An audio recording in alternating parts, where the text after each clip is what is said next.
অদ্ভুত সাইকেল, সামনে বিশাল এক চাকা, পেছনে ছোট্ট একটা। উঠতেই ভয় লাগার কথা, চালানো তো দূরেই থাক। অদ্ভুত এই সাইকেলের নাম পেনি ফার্থিং। আর অবাক করা বিষয় হলো, এই অদ্ভুত সাইকেল নিয়ে অনুষ্ঠিত হয় জাতীয় প্রতিযোগিতা, তাও আবার লন্ডনের রাস্তায় শত শত দর্শকের সামনে। 21 সেপ্টেম্বর 2025 ব্রিটিশ পেনি ফার্থিং চ্যাম্পিয়নশিপ বসে লন্ডনের হিলিংডন সার্কিটে। আর মাঠে নামেন এক ঝাঁক সাহসী প্রতিযোগী, যারা দক্ষতা আর ব্যালেন্সের অসম্ভব প্রতিযোগিতায় অংশ নেয় এই সাইকেল চালিয়ে।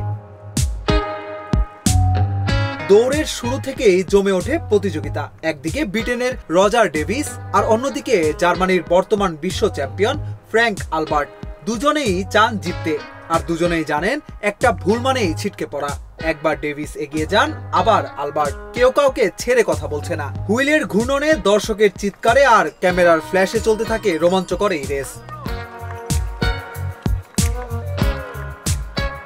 চূড়ান্ত রাউন্ডের ঘন্টা যখন বাজে, তখন থেকেই রজার ডেভিস চালিয়ে যান একক আধিপত্য।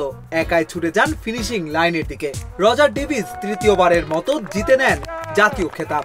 আগেও জিতেছিলেন 2021 আর 2024 সালে। ট্রফি হাতে পেয়ে তিনি বলেন, এটা দারুণ, কারণ এখানে কিছু সত্যি অসাধারণ প্রতিযোগী ছিল, খুব অভিজ্ঞ রাইডার। তাদের হারাতে পারা এক সম্মানের বিষয়। আমি আজকে ভাগ্যবান ছিলাম। এভাবেই শেষ হলো 2025 সালের ব্রিটেন পেনি ফার্থিং চ্যাম্পিয়নশিপ। অদ্ভুত এক সাইকেলে চড়ে রজার ডেভিস আবারও প্রমাণ করলেন, দক্ষতা, সাহস আর ধৈর্য থাকলে পুরনো যন্ত্রেও লেখা যায় নতুন ইতিহাস।